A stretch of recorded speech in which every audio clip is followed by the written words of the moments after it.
agree. I think Team Spirit are gonna. I think they should be running. They should run over Empire in the early game. They should take control of the lanes, and then they should just push. And I don't really see how Team Empire can stop it early enough. They should get a free Roche pretty much with that lineup from Team Spirit, and then they should just try to break base. Okay. If Team Spirit win, I mean, they could potentially end the game within 20 minutes. No, not again. Well, let's find out if this is going to be a short one or not. It is time for Empire versus Team Spirit with Odie Pixel and Draskell.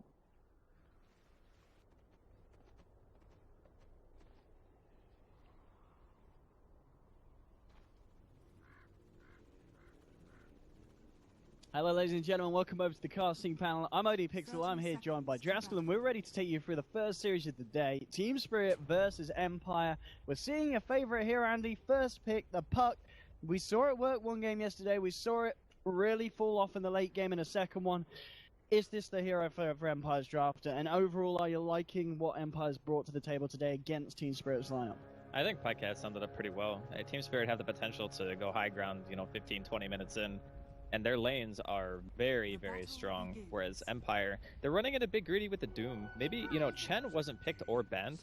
I was kind of thinking that Empire might go the route of Chen just to give them something to help control the laning phase a little bit more, because they already were playing up against an Eng, so just, throwing something into the mix that gives you some kind of tempo control. But they're pretty much just waiting for Team Spirit to come to them. And with a very defensively postured lineup, if they get some time, it can be tough to push high ground against Ravage, Coil, Call Down, all those types of things. But it's all about how well they can actually do in the laning phase, and can they stop Spirit from killing every single outer tier tower. Yeah, well, I'm going to be really interested to see how the two mid laners work out. We saw obviously yesterday Scandal, he had a great game, but it still wasn't enough to win on the puck. And then you've got the Invoker, and like, Pycat was saying yesterday, there's a lot more kind of room for messing up on an Invoker, because you mess it once on a puck and it could cost you the game. Yep. Invoker, he can still offer a lot to the fight as the game kind of transcends into the later stages. And he's one of those heroes where you can have an amazing game. You make one mistake, poor Scandal yesterday experienced that firsthand. So these types of lineups, though, the Empire have, it's really good late game because they have Doom, they have Gyrocopter. And even if you are behind a net worth on a Doom, you just throw out your ultimate on someone and you're pretty much negating their item progression for, however long, 10 plus seconds. So it can work. It's just a matter of, again, how much our Team Spirit going to be pressuring here. And Afterlife, already bottom lane, duke it out with Always Wanna Fly. Oh no, not like this. Oh, he's got a Fairy Fire. But he just had to use all of his region to live there. It's going to be a tough, and already we're seeing this Tide, he is struggling in the offlane. It's not a great start for Afterlife, unfortunately. And mid lane was Scandal, taking a fair bit of harassment here from the Invoker, and the matchup here as well. 8 for 2 on your Invoker against the 4 for 3, double the CS for Iceberg. Not only that, but it's a Quas Wex Invoker as well, so Puck normally would have the damage advantage in this matchup, but they do have a Drow, so going Quas Wex can be a little bit easier. If he was Exort, he would just demolish him in base damage, because Exor obviously gives you a little bit more in that regard. But interesting actually to see him go this build. I thought almost assuredly because of the push lineup he would be going Exor. His top lane we can see a little bit of harassment going on here to Funnick, and obviously the Harpy Stormcrafter. This thing is so broken actually. 50 mana for 140 damage. It's so insane. Yeah, that's a lot of nuking. There we go, looking for the zap. Oh, he's been nice. chomped on. Yep. Yeah, that's a way to deal with it. That is certainly a way to deal with it. But I do feel like there's a lot of really kind of interesting approaches to this game. I kind of like the Tidehunter idea from when Pycat originally set it, but the more I think about Tide and what he actually does, Empire don't have any hero besides Puck that really forces the engagement that hard, and Afterlife's going to be forced into going mech. Which is why I kind of liked the Chen pick a little bit more, because if you already have an initiation hero and you don't need it, then you can obviously, quite low here. This mid lane matchup is incredibly tense. We're seeing both heroes bringing each other right to the brink. Miposhka just chasing down a Goblak, but he's going to turn around and force Miposhka back to his half of the map. And bottom line still, Afterlife, he's really struggling to find those levels. It has to be better for him to just go jungle at this point. Like, he has Iron Talon. He's not getting any experience out of the lane either. Maybe he's just waiting for 2 to get Kraken before he goes. I mean, look at this position from Always Wanna Fly as well. He is ready to make Afterlife's life, just a living hell. He's ready to jump in if they find the opening. This kind of top lane, so obviously this tri lane that Empire are running, it's getting space for the Jara, and well, bottom lane again, looking at the tide, looking for the first blood potential, and they'll get it. First blood for Illidan on his Drow Ranger, and Afterlife really not having a lot of kind of fun down on this bottom lane. And not at all. The interesting part about this lane too is Always Wanna Fly has more or less been solo zoning him. It's not even been Illidan going in and throwing out frost arrows because he doesn't even have it skilled. He's probably just prioritizing going max aura, max stats for the strategy that they're going to employ, which is, you know, group up around towers, push them. And in that regard, having this kind of agility stat build can be much better for that particular type of game plan. But this is where you start to contemplate just waiting it out a bit, wait for the lane to push in, and then come back, because he's just not getting anything. And it's not even as if, you know, Miposhka is not eating too much of the jungle either. He's kind of sitting wherever the Enchantress is, just trying to make sure that Goblak can't influence the map. That's the Doom's function in this lineup. It's not really to play super greedy, but if you are around and you can eat the creep, that's good enough. That's enough utility to stop Enchantress from really controlling the lanes. Funny's coming in quite aggressively here, so the wraparound from Miposhka is going to trap him. We'll see if they got the control of the bounces. Are they going to be fortunate? Well, with the Maledict and the stun and Ravs is coming in, they'll be sure to find this kill. And Empire do manage to pick themselves up something here on the top lane with a... He's level 5 though at 5 minutes. I mean, I would the say CS-wise for Funny as well, he's found a lot of creeps. Yeah, even with that death, he's still winning his lane super hard. Yeah. Being level 5 at 5 minutes, you only really need level 7 on Jakiro, because once you get to the max level Liquid Fire, your siege becomes insane. And he's going to return back to lane. Just continues to find that XP, and I mean, when you're looking at the play of Scandal's puck, he's actually going to try for a kill here on the mid lane, and with Miposhka rotating around with the wild, drops down the sentry. They should have a good shot at this one. Yes, got the regen here. And Scandal, in fact, got a run. Yeah. Miposhka didn't have mana for Infernal Blade, and he didn't even auto attack him. Like, they dropped a sentry and just walked around in circles. I'm not really sure what that was. Maybe he was just waiting to try to get mana for the ability before he popped it, but in the meantime, they will lose their off-lane tier 1. Illidan, highest farm in the game right now, 39-19. It's farming pretty much... I don't know if it's perfect farm, but it's got to be close. 41 at 6 minutes is really close to perfect. Actually, no, it is perfect, right? I don't know. I'm not 100%, but... Either way, Team Spirit are getting the start that they're kind of looking for here, especially with Funnick, as we already said, having an amazing start. This guy is going to be level 6 at 7 minutes. Eyes onto Miposhka. Always want to flush setting this up here, and now Iceberg follows through, gets the cold snap down. Illidan's there as well to join the party. Yeah. Second kill there for Team Spirit. Top lane, side of Empire, looking at Funnick, starting to retreat, but now jumping forward, Scandal, looking for this one. Funnick, rather tanky, not quite tanky enough. The tri lane will be able to take down the dragon. So keeping it even on the board 2 for 2, but as you're saying, that the fact that this Illidan Drow is having the start that he wants, that's really going to set the momentum for the side of Team Spirit. And once they start to group up and push with that maxed out Liquid Fire, you know, they're going to be able to take objectives at quite a rate. And the question is, do Empire have the counter push to deal with that? I guess they do with their heroes. Yeah, they do. But they like to have more levels on the tide, really, because having that Ravage is going to be huge for them. If they can get all of their ultimates ready before Team Spirit start grouping up, that would be a great thing for them. Because Coil can force the fight hard enough to where your Tidehunter can get in and actually land a Ravage. Call Down comes on top of that. They have the DPS. They just need to make sure that they actually get level 6 for when Team Spirit start looking to try to do these 5-man sieges. On the moment, still between these two mid laners, Scandal, not that far behind the Invokers, only about 200 gold in it. And we're actually going to see a smoke up from King Art and Miposhka. Oh, they're going to put, wow. Hello. They'll find that one and they'll go for it. Always Want to Fly is definitely Gonzo here. He's going to wave his magic, stick around, cast his spells. It's not going to be able to save him from the magical burst of the Maledict.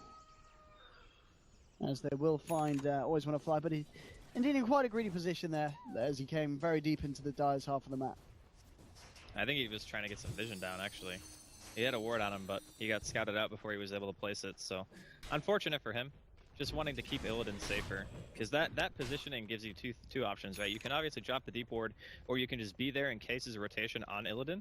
And unless they are doing like a straight-up lane gank where they just walk past the tier 2, then you're pretty much going to be tanking it for him, which is still fine.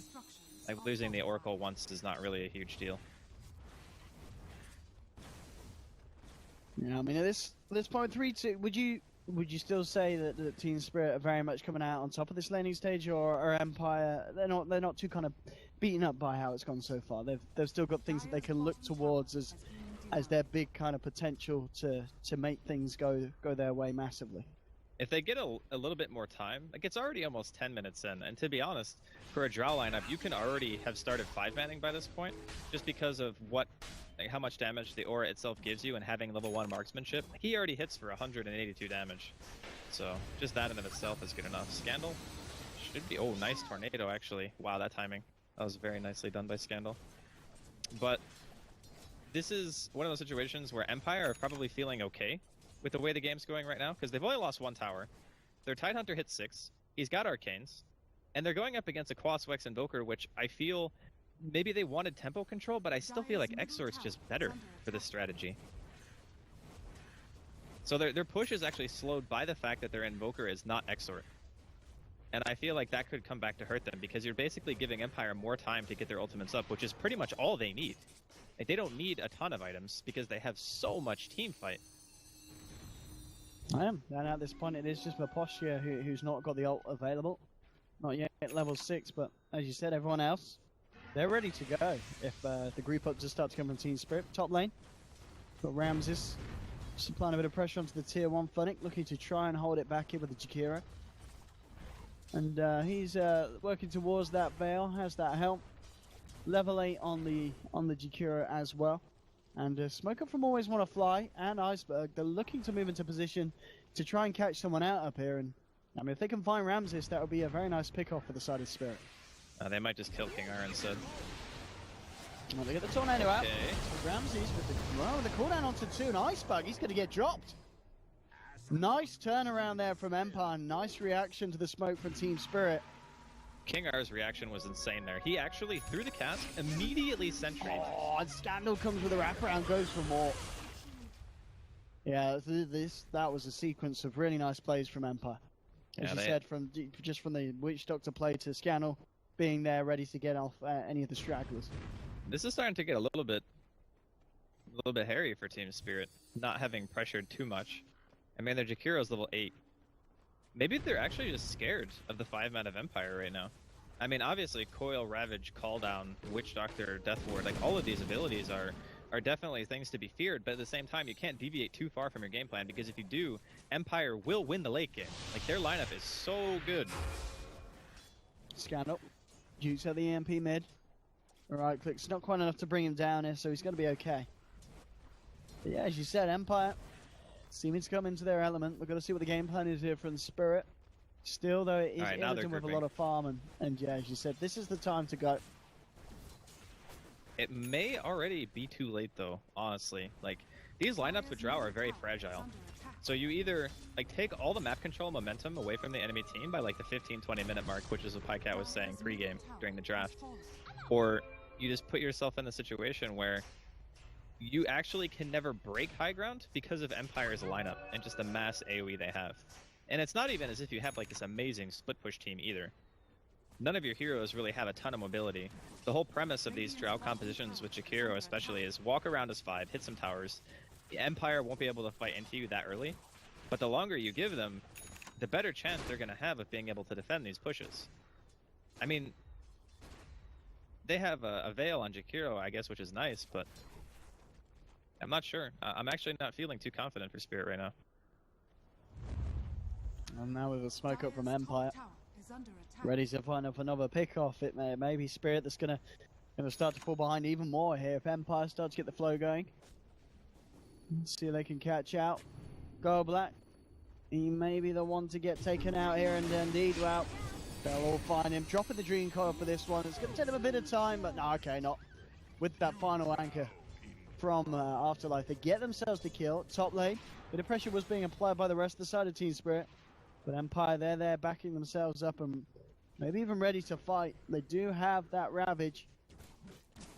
And if they can catch us, if they can find Illidan, Just on the edge of the vision now. It's come through there. We'll see he's there. They'll get the cooldown. The slow. It's going to hit onto 2 Afterlife. So he can get himself in position. Pops out the gun. Still trying to walk forward. But now from the back lines, Iceberg comes through. Now the Ravage comes out. But it looks like already the fight is turning the way of Spirits. They'll take the kill onto Ramses. And now Team Spirit, they're going to look to move in for more. Chasing down Afterlife. And Icepath won't get him. The right clicks in the end. They'll do the job. Double kill for Iceberg. He's looking to finish himself off of third as King R retreats down to the south. You have got with Posture coming in on the Doom as well, but Spirit hitting back hard there into Empire, which was very close to being a great fight with a great Ravage, but Iceberg there with the wraparound and there to shut down the proceeds of Empire. Yeah, that was a really nice play from the Invoker, but I think it actually more comes down to the fact that Miposhka wasn't there, and they had used a Dream Coil to kill a solo Ench that they didn't even need to use Coil for. So imagine if Scandal's at that fight. He throws out a Coil, means you get the Ravage off faster, and the call down Ravage with Coil combo kills those heroes before Iceberg's even there. If the reaction and and the communication was on point, but I really feel like Empire just made a misplay.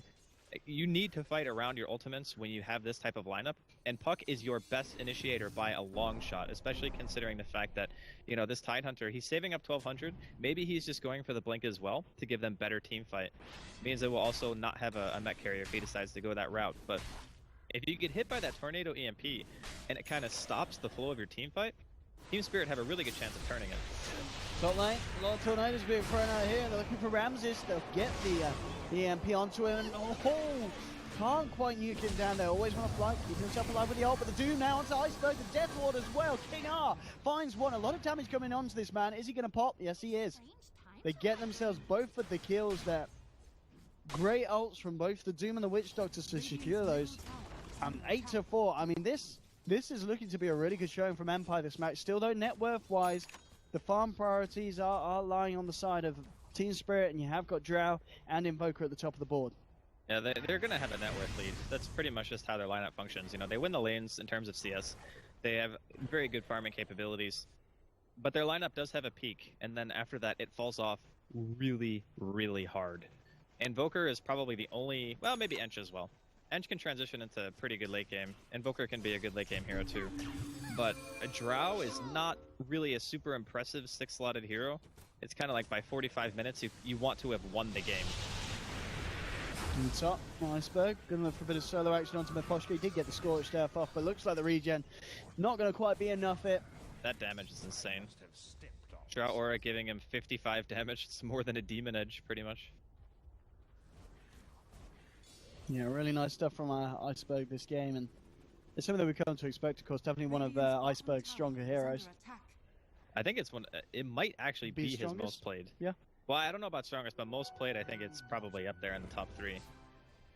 It's just interesting to see him play Quaswex. I suppose once you have the tier 1 towers down, Invoker is very unique in this sense that he can apply the kind of pressure that he is just by, walking around with Ghost Walk, creating more space for Illidan to farm and whatnot. And they really can't kill Puck without a silence, so no Orchid means no kill on him. Now, Team Spirit still has some time. That teamfight top actually was so good for them because they get kills on a core and then it results in a death on the gyro, which is huge. It means that they actually have more time to kind of, get Roshan, go high ground, finish the game. We'll see if anything kicks out. I mean, Iceberg, look at his positioning here. He's coming very deep. I would love to... Can he go for a solo kill here? He would probably be a die. hard one. He would actually, if he's this far There's out, no he might tower, be able to. yeah. He might be able to kill him.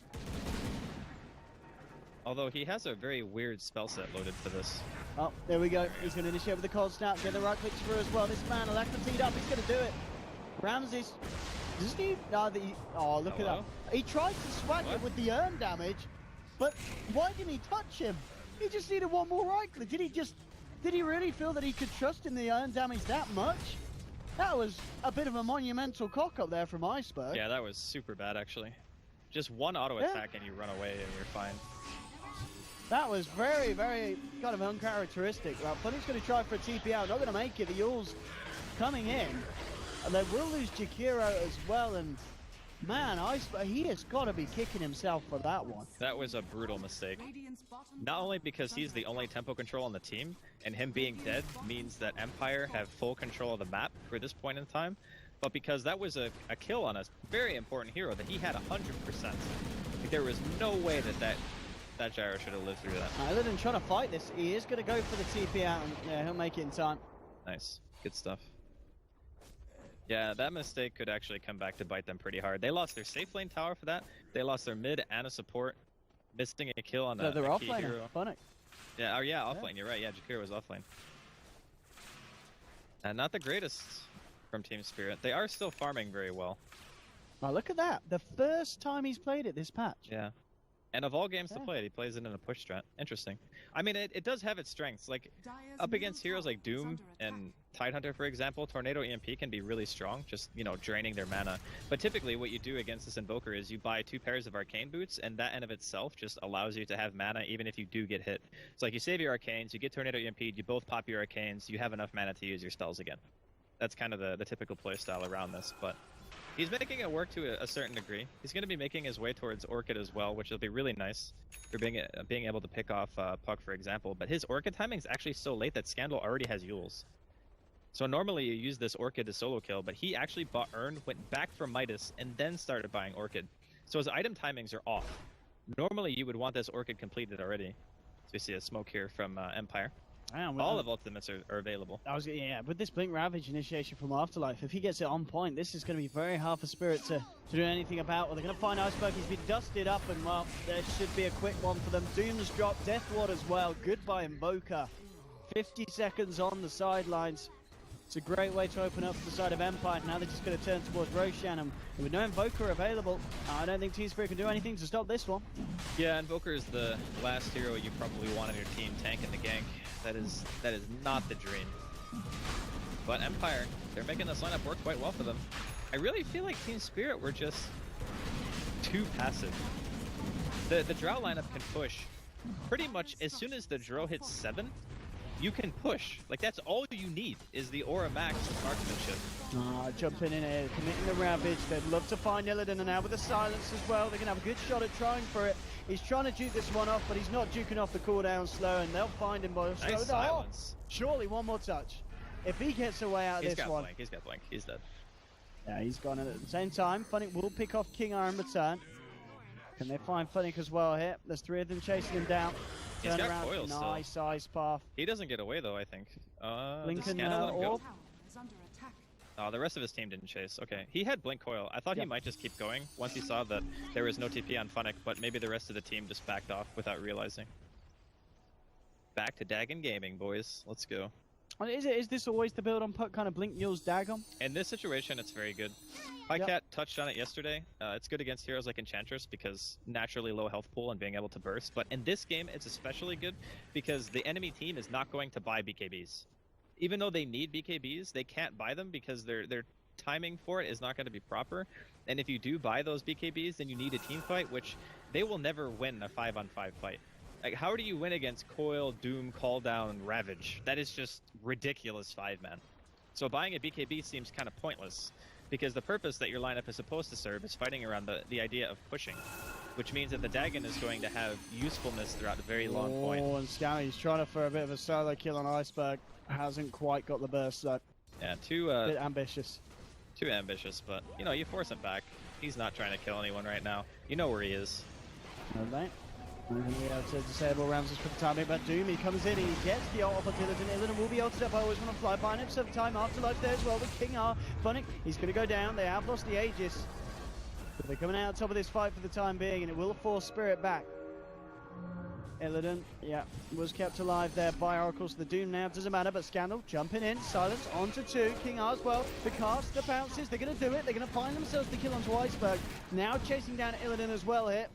Mantua himself away from this, but still the puck chases, the tide blinks forward, double kill for Scandal. They've found themselves 3 now, with eyes onto Goldblack. Always want to fly incredibly low.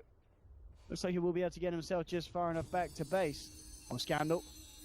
Is he going to get the vision here? He will. Oh, he's not going to commit though.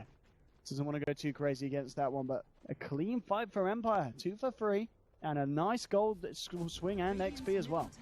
15-7, Empire.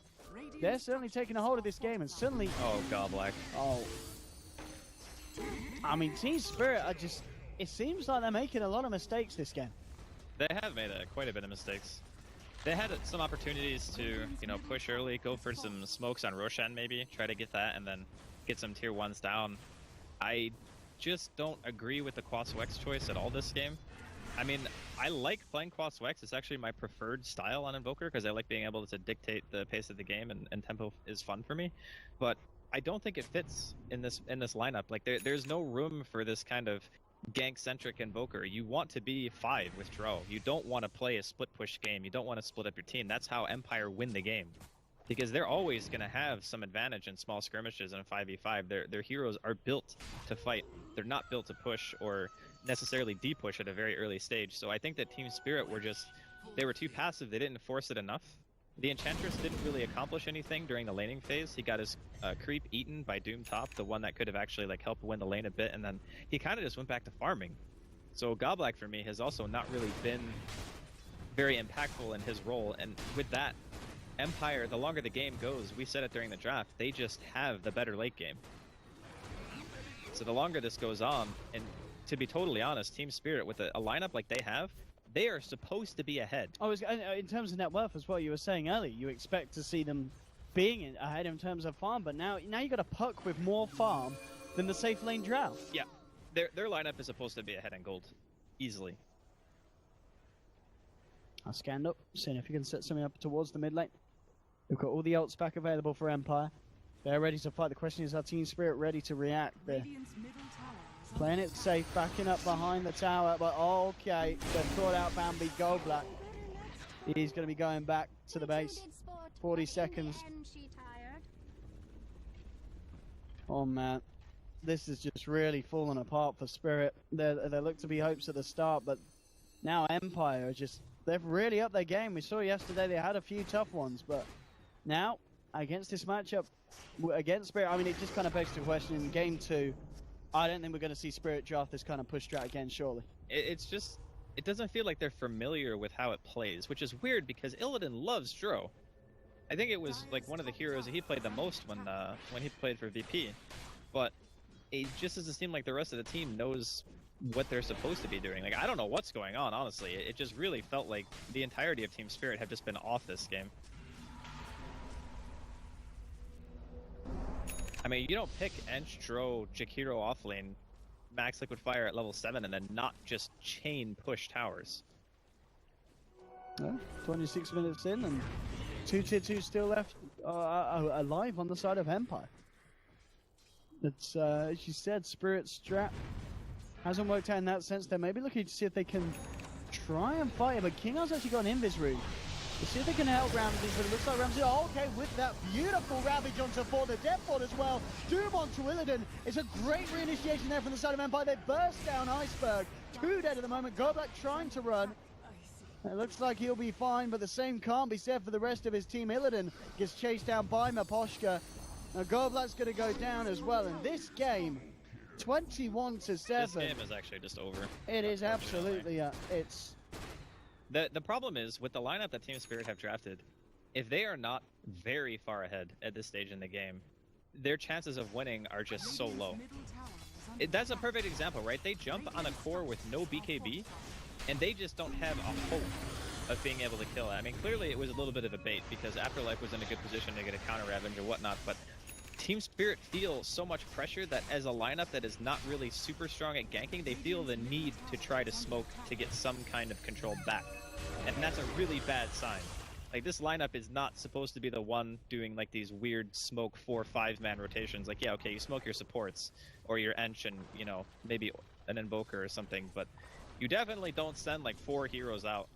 Normally you want to just be pushing all 3 lanes simultaneously, have Empire sitting in their base by now. PyCat, even during panel, when they were doing the draft, said the game could literally just be over at 20 minutes if Team Spirit played it well. Wow. So Empire, obviously, really solid game 1 from them so far, taking a full advantage of all the space that Team Spirit have given them, and this is just another panic smoke almost from Spirit. They just feel like they have to do something. And the puck, I mean, Scandal Puck it's really quite something. Yeah, he's always been amazing on that hero. It's just that the hero itself hasn't been in the meta for so long that people forgot how impactful it can be in the first 20 to 25 minutes. It's just 11-0-3. Yesterday I had a game just like that until the point where he died once. I mean, he just plays it perfectly. This game's much different too, in the sense that you're not playing against the superior late game team. Yeah. You actually have the better late game as a team with puck, which is rare. You don't normally see that because most of the time the mid player is also like a position 2 or 3 where they have some kind of late game transition where puck is considered weak in that regard. So typically the other team is the one who has the superior, 40 plus minute lineup, but Empire actually just looking so good this game. I can see that Team Spirit are coming in fairly strong in this top lane. They're all ready to go. We'll see if Empire can get themselves in position behind them or are able to start something. This is quite a bold movement from the side of Spirit, and it looks like it's gonna calm down. They are gonna back off. Really don't want to continue to force through, and Witch Doctor's now got a gem, so King Art will have the vision next time Iceberg comes walking around with the ice. Sorry, with the Ghost Walk. He just can't do anything anymore. Like Quatsweck's Invoker from behind with just an Orchid is so... It just feels like you don't have any options. Yeah. Because here's the thing, right? Normally you just walk around with Ghost Walk, you look for solo kills.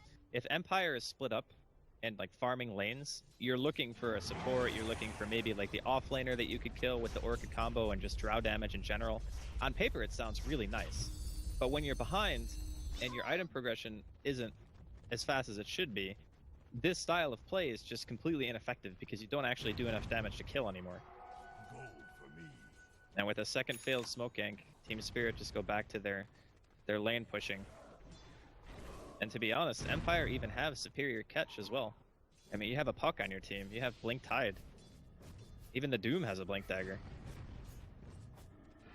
We saw some lines being drawn on the map there. I think it was He's like, we need to freaking push. Yeah, there was like, yeah, we need to push this lane, we need to push this lane. If they don't keep and the again, lanes... it's drawn again. I think someone's getting angry. Yeah, if they don't keep the lanes push pushed, these lanes.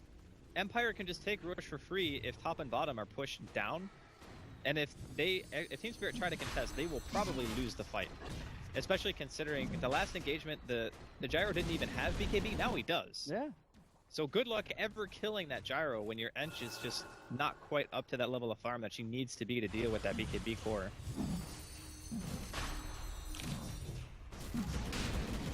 You can see that Empire are going to get this for free as well. Team Spirit just aren't around to do anything about this. Yep. And even if they were, it's questionable how much they can actually do to stop. I mean, they're doing the right thing, to be fair. Yeah. In this situation, Team Spirit cannot take a Roche fight. They would just get murdered. So, keeping the lanes pushed, making Empire go back to address that issue first, giving themselves a little bit of time to farm, instead of just having to take a fight right after Roshan dies, which is like the worst thing. Scannel jumps in. Tune Coil, Aren't always want to fly. He's going to look for the TP out, but the Yules is there to cancel it. And he is surely going to pop after this ult, and there we go, bam. Got him indeed. It's kind of rough because they just don't really have many options. Well, Afterlife walking into this. There is no way they can kill him. He wants to go back in. Yeah, Afterlife is just the manliest watermelon right now. He's got backup from the team. Moving forward, Gush in a second. Can he get it off? Oh, looks like it's just out of range of Illidan. Out of sight as well. Illidan trying to juke it up into the trees, but while they get the vision here, and now Illidan in a spot above that. Oh, Afterlife Blink dodges that one, and here we go. Cancelling the TP. Illidan Storm Rage down and out for the count. And that's the Drow on for 60 seconds, and not just the Drow, but of course a lot of the right click that Team Spirit as a team are relying on to even have a chance of finding a kill. Just gone for that full minute. I gotta say, in general, I can't tell if Team Spirit just massively underperformed, or if Empire just played that well. Because I just feel they just didn't do anything. Like they didn't try to kill Roshan. They killed like the tier 1s, and then they just farmed. Like I don't know what they were trying to do, honestly.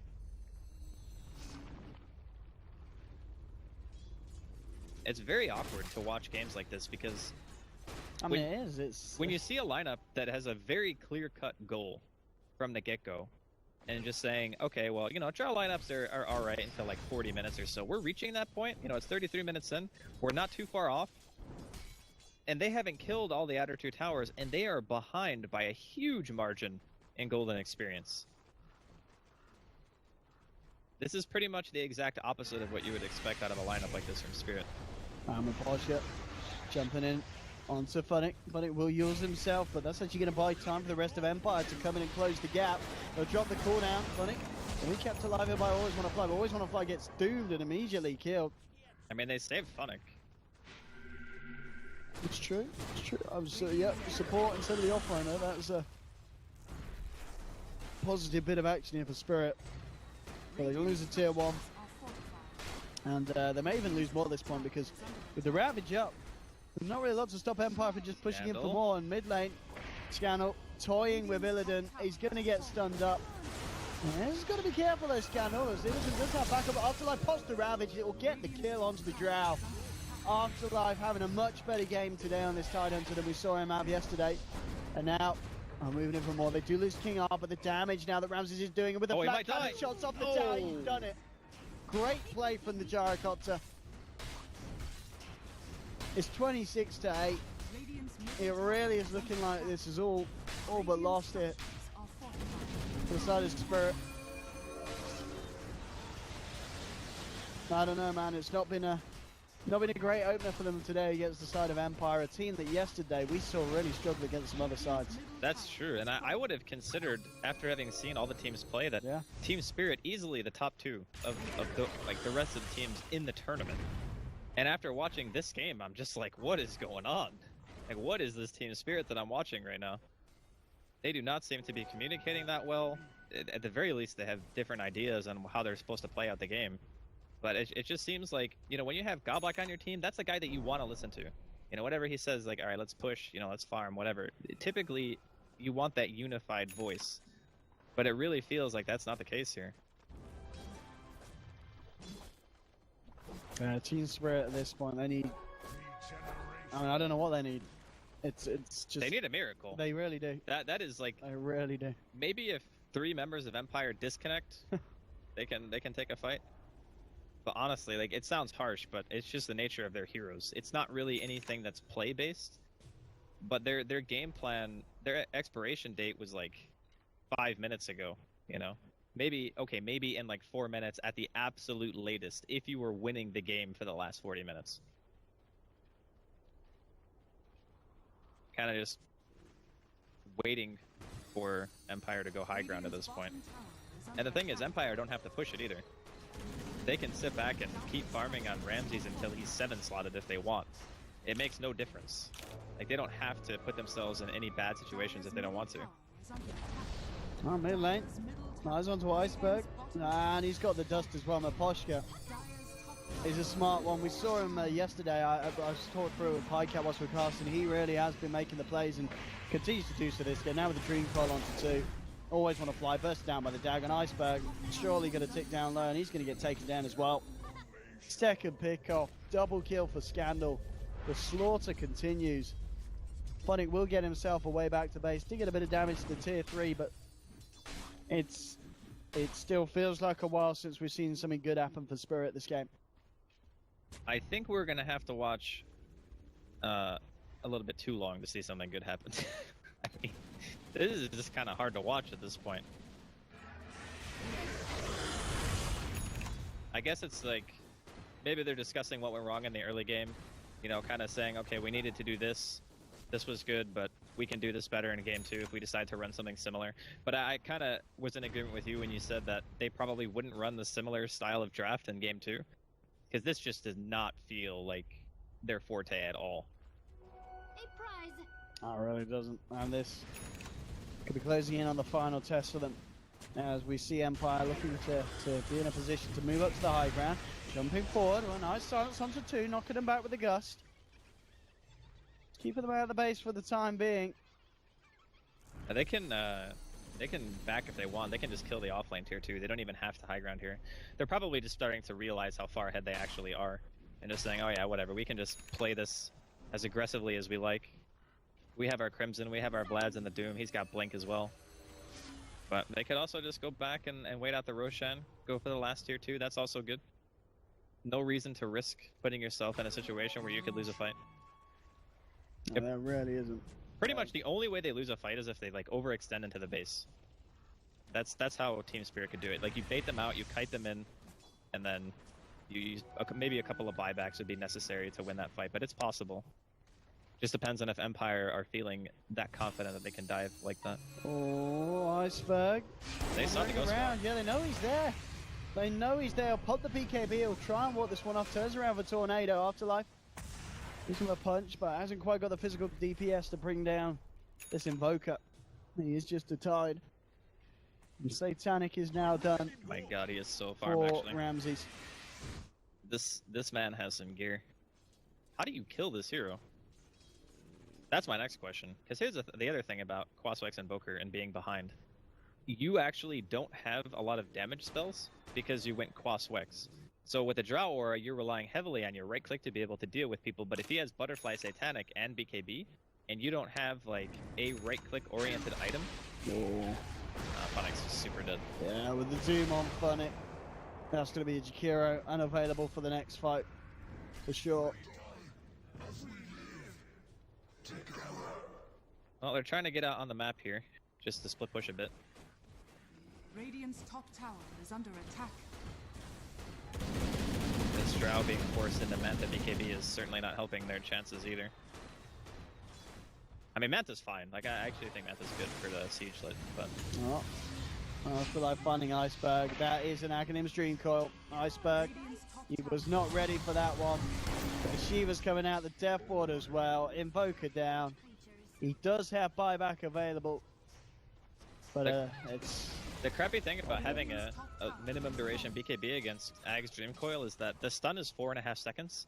So your BKB is completely negated if you walk out of coil. That is actually one of the best things about Puck in these scenarios when BKBs are down to that 5-second mark. You always want to fly only, just living that. The Gust nearly finishing him off, and Empire will force out the buyback from Team Spirit. They got some split push going on mid as well. Yeah, look, they're doing a good job of trying to take down this tier 3, and it'll BKB, TP out, and it will be fine. That was a good move. That's something that keeps you in the game, Yeah, you know? It certainly is. I mean, considering the score's 8-30, I mean, they're holding on in it, and we are 41 minutes in, so that in itself is kind of impressive. I mean, this was the entire first series yesterday. Yeah. It's about 40 minutes long. Usually you don't see games get to this point because the patch is very snowbally. So your one lineup gets ahead and they just smash, right? Like they just go high ground by like 20-25 minutes and then the game is over. But this is the kind of lineup from Empire that isn't necessarily amazing at pushing high ground, but they're very good at controlling the map and they're very good at team fighting. So it takes them a little bit longer to actually seal the game out because they're not so good at killing towers. I mean, Gyro now has enough farm to where it doesn't really matter. He can just hit the tower. But prior to that, Gyro's not really seen as like the de facto high ground pusher.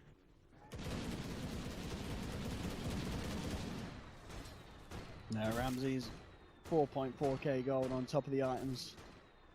At this point, he's a good 10k above Illidan. Massive, massive differentiation.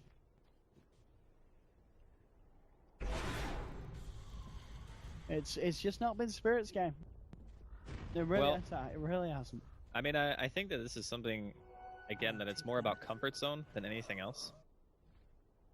And I felt like they didn't necessarily have to go Dro either with their... I think it was 4th or 5th pick, right? When they picked the hero. So, I don't know if they had to take this necessary, you know, pushing strat to the utmost limit. Could have just went with something a little bit more traditional for the safe lane.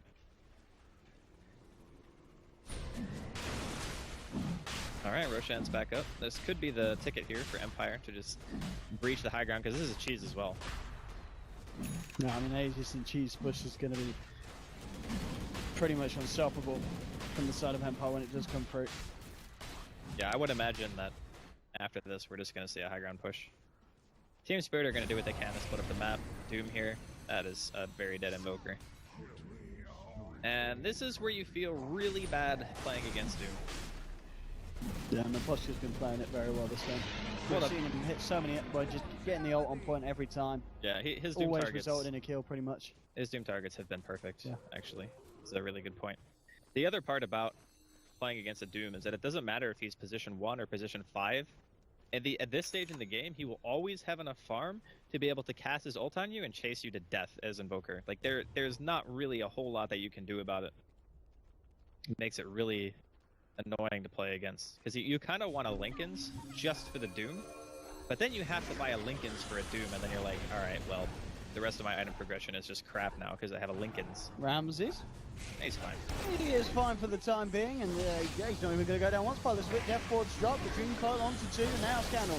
Moving in with the sides of the funny, Afterlife with the blink, Ravage onto 3. The cooldown's going to connect. Illidan kept alive here by Always Want to Fly on his way back to base, but Always Want to Fly. Goldblack's down as well. Illidan, will he survive? He's got the Phantom Region. It looks to be enough to negate the damage that was done during the ult, but they've lost the top set of racks. Radiant's top barracks. Cheese is eaten. And I think Empire pretty much GG. full line celebrating it. GG is finally called. Team Spirit, they did try their best. Double drums picked up there from Afterlife. As, well, he's got to be happy. That was a real step up in play there for the Tide. Yeah, for even sure. considering the fact that he did have a bad start as well this game. He was hitting some huge ravages at the end of the game. Yeah, he was low level for a really long time, but then between like the 8 to 12 minute mark, he got a ton of experience, and a lot of it had to do with the fact that, you know, rotations started happening from Team Spirit. They wanted to try to dictate the pace of the game, but in my opinion, this game was over 25 minutes ago. Like, as a team captain, sometimes you have to make the distinction of, do you want to try to win even though your lineup is kind of past its expiration date? Because I feel like you play this drawn out game